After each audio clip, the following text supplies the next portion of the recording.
Makuru mu Rwanda tuyaganira muri rusange duhereye mu ikipe y'ingabo z'igihugu twakiriye umuyobozi wa diviziyo ya kabiri mu ngabo z'u Rwanda ikorera mu majyaruguru akaba na chairman w'ikipe y'ingabo z'igihugu APRFC ni Brigadier General Deo Rusanganwa afande salut afande salut mwaramutse neza twaramutse tubaye ikaze mu rugo rw'imikino. Asante sana. Afande ngira ngo twabashaka kugira ngo tuganire ku makuru ari muri APRFC agenda avugwamo cyane agendanye na transferi n'abakinnyi bavuga yuko bashobora gusohoka muri ikipe y'ingabo cyangwa se bakongerwa amasezerano, ndetse tunaganire kandi no kwirushanwa ry'igikombe cy'intwari kuko na APR iri mu makipe ane azaryitabira mu kintu kimwe cya kabiri itangira ku munsi w'ejo. Kaduhere muri mu bakinnyi mu makuru avuga mu bakinnyi ba APR hari yagiye hanze mereye kuri Clement Nigena mu defenseur y'ikipe ya APR yagiye avugwa kenshi gusohoka muri ikipe n'ubu byongeye biragaruka. Twagira ngo mubishireho umucyungo waravugwa mu ikipe ya Ari Hilal irimo gukina n'ubundi championnat y'icyo cyambere no mu Rwanda. Afande ibi ngibi bimeze gute? Ayo makuru nayo maze iminsi nyumva ku maradiyo ariko mu buryo buri official nta club nta offer cyangwa se nta rwandiko bigeze batwandikira baba bashaka n'umusha bavuga benshi ariko nta rwandiko ruri official rwandikiwe APR rusaba bakinnyi. Ubwo yaba Clement yaba niyo mugabo Claude kapiteni yaba Ruboneka abo nabakinnyi ndimo kugarukaho bagiye bavuga yuko na Dauda Yusuf bagiye bavuga yuko bashobora kwifuzwa n'iyi kipe. Ubundi hari standard official procedure sinzi niko nabita mu Kinyarwanda uburyo bwemewe buzwi akabaho kwandika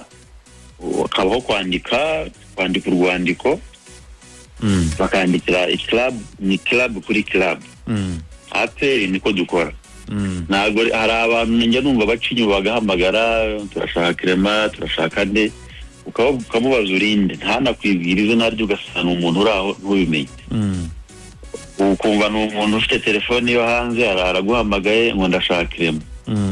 Nkamubaze urinde ntagusubize neza mukanya wambura uti mwandike ibyo akubwiye ukumva hari undi mu Rwanda nawe uhamagaye ngo turashakire ukumva ni ibintu bisa nka wende kandike kubyita abateka mutwe ni ariko ni ibintu biba bitari clear kandi twe club nka APR dukurikiza amabwiriza procedure nyazo barandika club ikaverify ikareba niba urwandiko ari rwo ikicara management ikicara technical team ikicara n'abanyamategeko tukareba umukinnyi cyafite amasezerano ari hafi kurangira hari uko biteganywa n'amategeko umukinnyi cyafite contract no akabaho internal decision uburyo buri internal kwemeranya abo bantu bose bicaye technical team management na legal department twamara kubona ko noneho tugafata icyemezo internal yarangira tugasubiza izo zindi rero numva ngo kanaka baramushaka numva atari byo. Afande ari abakinnyi bakomeye muri APR kandi ngo barimo no gusoza n'amasezerano barimo kapiteni y'umugabo Claude baruboneka bari hafi bageze ku musozo w'amasezerano yabo ba Mamadusi nuko murateganya iki kubijyanye n'aba bakinnyi niba umuntu atabaho bibaje hakiri kare ariko murateganya iki kuri aba bakinnyi byaba kuborekura cyangwa se kongera kuba mwabongera amasezerano? nta n'ikitwirukansa haracyari amezi niba atanu concentration ni igikombe babanza batwara ibikombe ibindi twanaganira bakina ntabwo ari ibintu bitwirukansa ariko umukinnyi afite offer nziza murabizi APR nta muntu igibuza kugenda gusa mbisubiremo ntabwo twafata umukinnyi turifuriza iterambere ry'umukinnyi n'imibereho myiza uramufata umutware muri club itazwi itanahemba yafatiwe n'ibyemezo byamugeze kumva mu gihe gishize Clement mwanje rumba no ku maradiyo mubivuga niba mwarabonye ya club yamushakaga yafatiwe ibihano nose twajya kumwohereza so kumwangiriza kariyeri cyangwa ugasanga afite ibibazo. Twebwe dufite n'ikindi tureba cyane cy'imibereho, development y'umukinnyi n'imibereho, turabajyanama be, ariko ntitwavuguza kujya ahantu heza. So iminsi isigaye ni mike, twanegosiya n'ushaka kugenda yagenda, ariko numva n'iminsi n'ibibacika. Uwashaka kugenda ubu ngubu iyo waza kuba ari serious aba bashaka bakabaye baratugejeho ubusabe buri official. Ibindi byacu internal ko tuzasinyanya nabo, ibyo tuzicara nkuko nababwiye, technical team, leadership n'abanyamategeko turebe noneho tubasinyisha nta kitwirukansa. Hari aperi mundi ifite academy yitwa Intare, mwari mwaratije abakinnyi batandukanye, harimo witwa Niyo David mutiza muri Kiyovu Sport ajyana n'abandi. Niyo David aravuga yuko agiye kujya muri Turkiya, ndetse ngo no mu bijyanirana n'ubyo mwari muvuze mutape nta muntu tuzitira kugenda. Hari n'ibyavuzwe yuko ngo uyu musore ngo yari yazituye kugenda ariko birangira ngo agiye. Ese nibyo koko bya Niyo David biteye gute, kuko aracyari umukinnyi n'ubundi wanyu, yagiye muri Turkiya, yagiye gukora igeragezwa, biteye gute by'uyu mukinnyi? Reka mbisobanure neza n'undi bitaba nabyo rumazi. Umuzi ko abana iyo bazamuka ukuntu bagenda bazamuka tabatije muri Kiyovu, kugeza ubu ngubu habayeho communication itihuta hagati, niba nabita kutihuta hagati yacu nabo. Nza kubimenya ko umwana bamushatse ngo ajye gukora igeragezwa, mbimenya bitinze, ariko nabyo ni bene ibya binavuga, ugasanga ni company raje. N'umubyeyi we yarampamagaye ejo tubiganiraho, mbona ndabaza se iyo company ni ntabwo company yatwara umwana, nabyo ni club igomba gukora. Niba ushaka trial ni company, yamenye ni club yandika ikadusaba ibyo bintu byose. Rero naje kubimenya ejo bundi, ngerageza kubwira umubyeyi we ko ntabwo tubuze umwana iterambere. Naje kubirangiza nijoro, ekipe yohereje ubutumire bwa trial muri Turkey. Noneho ubwo ndibaza niba atagiye nijoro aragenda uyu munsi, ariko nabyo byanguyeho byihuta cyane, ariko ni communication yabaye nke kubera no kuba ntari impara, ariko ni amakuru nayo ntagire ibindi bazana bitari byo. Aramarayo iminsi cyumweru kimwe, iminsi 10, iminsi irenga ahita agaruka. Nibicamo aragaruka, bizakorerwa ahangaha ni ukujya muri test gusa hagaruka. Dusoreze rero ku mikino y'igikombe cy'intwari, twinjiye muri mudo y'igikombe cy'intwari itariki ya 1 ukwezi kwa 2. No munsi unafite n'icyo uvuze kuri mwebwe nk'ingabo zacu, ndetse no kuri APR muri rusange, kuko ni ikipe y'ingabo. Nirushanwa mwiteguye gute ku munsi w'ejo saa 9 ruzarwambikanya hagati na AS Kigali? Ekipe yiteguye ite muri rusange, nubwo iri muri shampiyona irimo kugenda yitwara neza, ariko muritegura gutira irushanwa? Abasore murababwira iki bijyanye ndetse n'uyu munsi uzizizwa ku itariki ya 1? Of course kijya gikombe nacyo sigaye mbona byose ari ingenzi bikombe, ubwo sinzi ko bizagenda n'aba bavandimwe bagenzi banjye. Niyo bazaza bakansaba ngo njye mbagire iryo mbasigira, ariko imyiteguro yanjye nyereka ko bose mbari hejuru. Nubwo twajya mu kubidiscusinga nzi ko nayo batwara, ariko nta kundi nyine ni mu kibuga tuzakina tureba, ariko turi ready. AS Kigali murayiteguye, abakinnyi morale ni yose, nta kibazo? Morale ni yose, habayemo gutindamo, urumva ntituye tubona ibiruhuko kubera nyine nuza schedule imikino ukuntu yari yegeranye, kandi dufite abanyamahanga benshi, ntabwo bafata abantu ngo bahera. Ubundi habaho ibiruhuko bihagije, ariko twe ntitwabigize. Tubaha iminsi mike 4, 5. Bagezeyo bamwe bagira utubazo tw'amapassport n'iki, batari bazi ko arangiye, bibatinda kujya bashaka passport zindi. Utwo dusa nkaho twatinzemo, ariko dufite abakinnyi bahagije. Ntabwo tudipenda ku bakinnyi 1, 2, 3. APR ifite abakinnyi bahagije, abahari rero bazakina, kandi n'abandi nabo baje. Ndizera ko n'abahari bandi bafite ubwo bushobozi. Nta mukinnyi muri APR udafite ubushobozi bwo gutwara ibikombe. Abakinnyi ubwo baba bataraza ni nabaheri Mamemeri Dao bagomba kwagera nimugoroba. Swane agomba kwagera, nawe passport yayibonye. Dauda yahageze na Dao ngira ngo ni Swane niwe usigaye ariko nawe ari mu nzira araza nawe byarakemutse. Umutoza nawe yaragarutse. Umutoza araza uyu munsi yahageze. Afana ngira ngo tubashimire, urakoze cyane, ndumva nta gisigaye twababaza.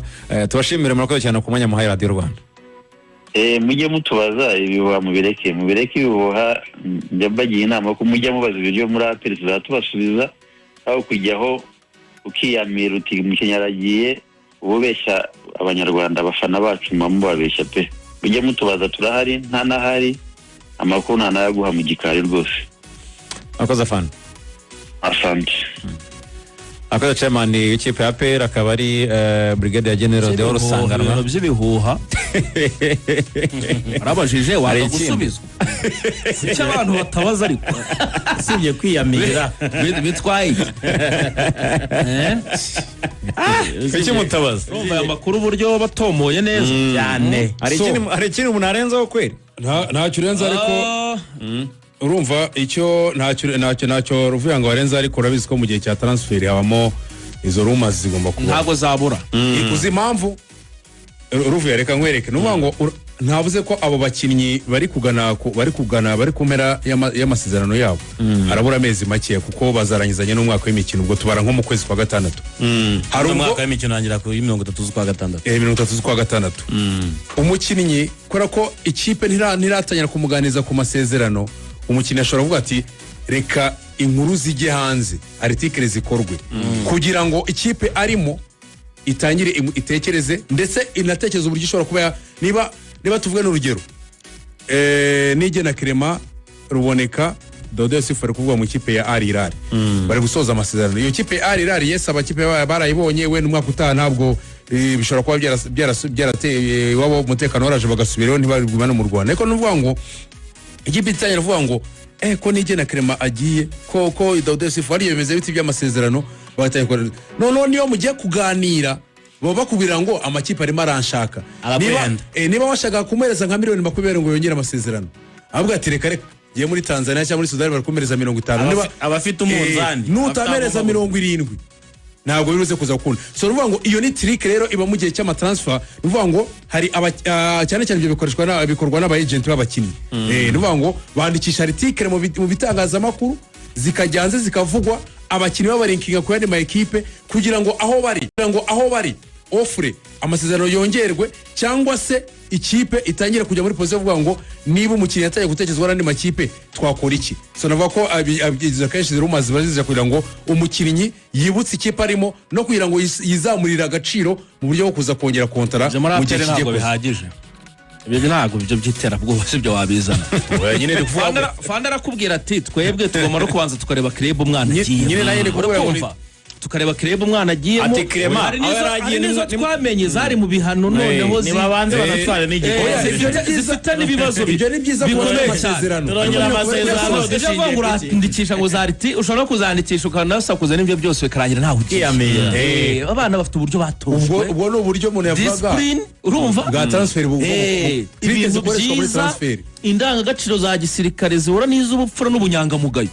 Ibyo kujya kwandikisha barakubwira bati turabyumva turanabibona ariko buretse tubanze tukurebera ikipe gukwiriye dukurikije uburyo twakureze uburyo twabanye. Nabanga APR bo ntago bareba ngo niba ubaha amafaranga ngana gute. Afande aravuga ati twebwe iyo umukinnyi Afande CDS yageze kubivuga aravuga ati iyo umukinnyi wacu twebwe hamagaye mu ikipe y'igihugu haragahimbaza musiki tumugenera. Yego urumva kwera ko abagaragaje urwego rwiza kandi natwe twagizemo uruhare.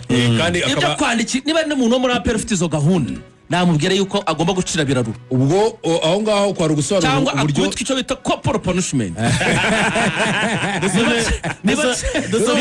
Dusubira invitation ya Niyo David.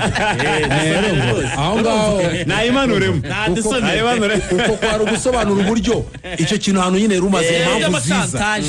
Abantu babizi uburyo zikorwa chantage ariko kurepera aho birasobanutse kuko bareba n'ikipe igiye kukugwa. Ngo iyo abona ugiye mu ikipe ifite ibibazo ibibazo barabikurinda kugira ngo batume ubigwa kugira ngo ujye mu bibazo uzavuge ngo bande kwenja mu bibazo. Ni nayo mpamvu uzarebe abakinnyi bava muri EPR kubera ko discipline byanze ruvuye baba barabanza bakarwaza bakagerageza byose bigashoboka avuga ati rero aho byanze no hari nabo byanga avuga ati nacyozo bugiye ariko nyuma bakazara bati wa muntu yabaye iwacu bakagororora bagashaka uko baguha akazi niba muri amakipe batoya cyangwa se ni dusomere yo bari batwinjiye muri Rayon Sport turi transfer zirimo abarayo nabo tubabwira ibyabo. Yes, ni baruwa baragira bati ubwo Sami uragenda vangamo nawe akantu ko kusemura neza. Yego. Nk'umuntu w'intiti Public Joint Stock Company Wana amazina ya company. Yego. Riven Fox Club Veres. Ni ikipe yitwa Riven Fox Club Veres bayita ubundi FK Veres. Mu magambo yindi. Yes. Public Joint Stock Company Riven Fox Veres Usreu. Ni izina ry'umujyi. Yego. Registered address 35 Simona Peltiry St. Riven region, Ukraine. Ni izina ry'umuhanda. Yego. With this letter officially invites to view the citizen of the Republic of Rwanda, Neo David, born on 23rd June 2007. Ati ibaruwa iratumira umukinnyi w'umunyarwanda witwa Neo David yavutse tariki 23 z'ukwezi kwa gatandatu 2007. Ini Musanze Muhoza. Yavukiye mu murenge wa Muhoza w'akarere ka Musanze. Passport bagashyiraho nimero passport. Yego. Valid from August 13th 2024 to August 12th 2029. Ubwo ni agaciro ka passport na igihe izamara.